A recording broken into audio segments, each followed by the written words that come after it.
Assalamualaikum warahmatullahi wabarakatuh. Perkenalkan, saya Ade Septia Permadani, peserta Latsar CPNS Kementerian ATR BPN tahun 2021. Baiklah, pada hari ini saya akan membahas mengenai materi agenda kedua, yaitu akuntabilitas, nasionalisme, dan etika publik. Materi 1. Akuntabilitas. Akuntabilitas merujuk pada kewajiban setiap individu, kelompok atau institusi untuk memenuhi tanggung jawab yang menjadi amanahnya, yaitu menjamin terwujudnya nilai-nilai publik. Apa saja nilai-nilai publik itu?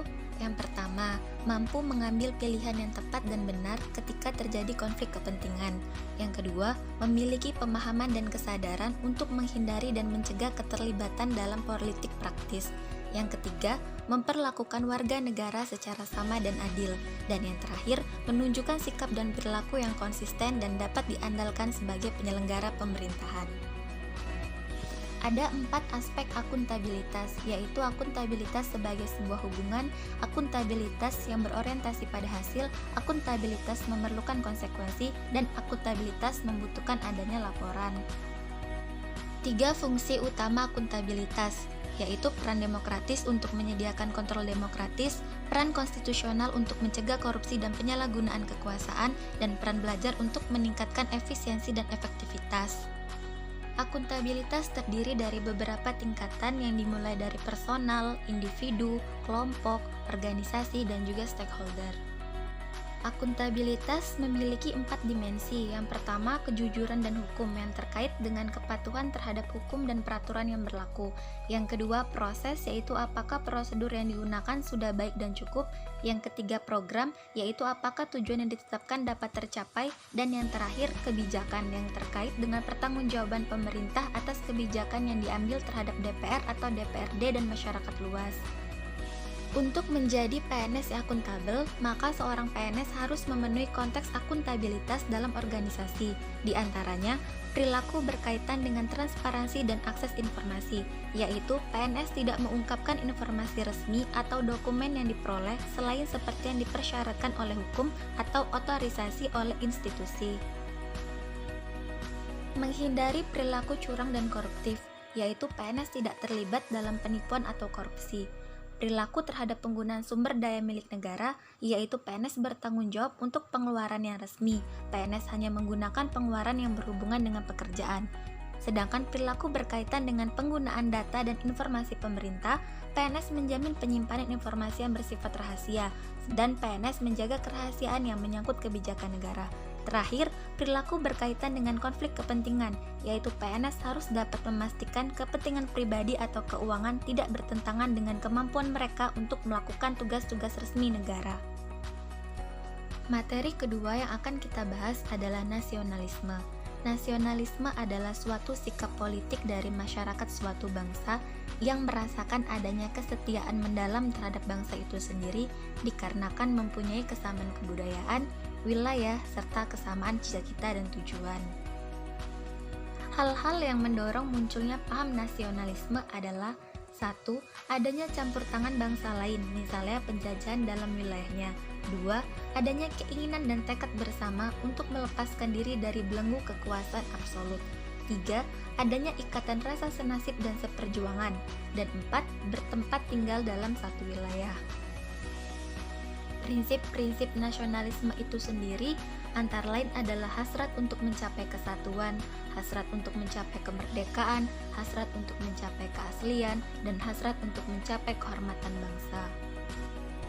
Nasionalisme sangat penting dimiliki oleh setiap pegawai aparatur sipil negara. Dalam menumbuhkan nasionalisme, penting bagi seorang ASN untuk memahami nilai-nilai yang terdapat dalam Pancasila. Sila ke-1 ketuhanan yang Maha Esa, kita akan mampu membedakan baik dan buruk, halal dan haram.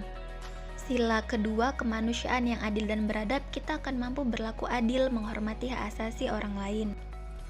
Sila ketiga persatuan Indonesia, kita akan siap membela negara, siap membela kehormatan bangsa dan menjaga kesatuan dan persatuan. Sila keempat, kerakyatan yang dipimpin oleh hikmat kebijaksanaan dalam permusyawaratan perwakilan.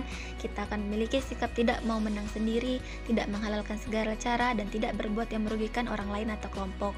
Dan sila kelima, keadilan sosial bagi seluruh rakyat Indonesia. Kita akan memiliki sikap untuk memperhatikan nasib orang lain, gotong royong, dan dengan prinsip ringan sama dijinjing, berat sama dipikul. ASN yang memahami dan memiliki nilai-nilai Pancasila dalam pelaksanaan tugas dan fungsinya sebagai pelaksana kebijakan akan mampu memiliki nilai-nilai kepublikan, berorientasi pada kepentingan publik dan senantiasa menempatkan kepentingan publik bangsa dan negara di atas kepentingan sektoral dan golongan. Sebagai pelayan publik akan mampu bersikap adil dan tidak diskriminasi, profesional dan berintegritas, serta menjunjung tinggi nilai-nilai kejujuran, keadilan, tidak korupsi, transparan, akuntabel, dan memuaskan publik. Ketiga, perekat dan pemersatu bangsa.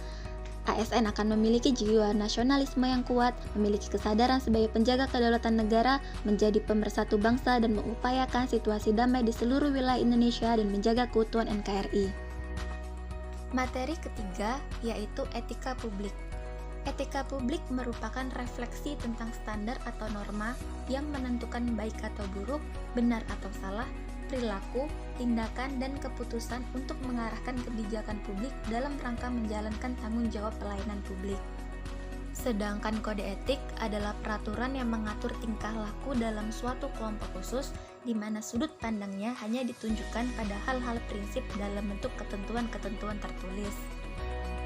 Prinsip aparatur sipil negara, nilai-nilai dasar etika publik, kode etik dan kode perilaku aparatur sipil negara, semuanya bisa kita lihat di dalam Undang-Undang Nomor 5 Tahun 2014 tentang Aparatur Sipil Negara. Etika publik memiliki 3 dimensi, yaitu dimensi kualitas pelayanan publik, dimensi tindakan integritas publik, dan dimensi modalitas yang terdiri dari 3 unsur, yaitu akuntabilitas, transparansi, dan netralitas. Bentuk-bentuk kode etik dan implikasinya. Pentingnya etika dalam urusan publik. Jika aparat pemerintah maupun masyarakat sudah memiliki dasar norma etika yang kuat, ketaatan terhadap norma hukum akan mengikuti, dan biasanya penyalahgunaan kekuasaan dan penyimpangan akan dapat dicegah sejak dini. Lalu penggunaan kekuasaan. Kekuasaan yang memiliki legitimasi paling kuat adalah yang memenuhi landasan legitimasi etis, karena legitimasi etis berada di belakang setiap tatanan normatif dalam perilaku manusia. Kemudian konflik kepentingan. Setiap pegawai pemerintah harus menghindari konflik kepentingan dalam pelaksanaan tugasnya, seperti menerima atau memberi suap, pemanfaatan informasi rahasia, ataupun menyalahgunakan pengaruh publik. Untuk sumber-sumber kode etik ASN dengan memahami peraturan-peraturan mengenai kode etik ASN, salah satunya Peraturan Pemerintah Nomor 42 Tahun 2004 tentang pembinaan jiwa korps dan kode etik pegawai negeri sipil. Terakhir, implikasi kode etik dalam pelayanan publik melalui sosialisasi sumber-sumber kode etik serta pelatihan kepegawaian guna meningkatkan aspek profesionalisme dan aspek kognisi pegawai. Sekian pemaparan mengenai akuntabilitas, nasionalisme, dan etika publik. Semoga penjelasannya dapat dimengerti. Saya akhiri, wassalamualaikum warahmatullahi wabarakatuh.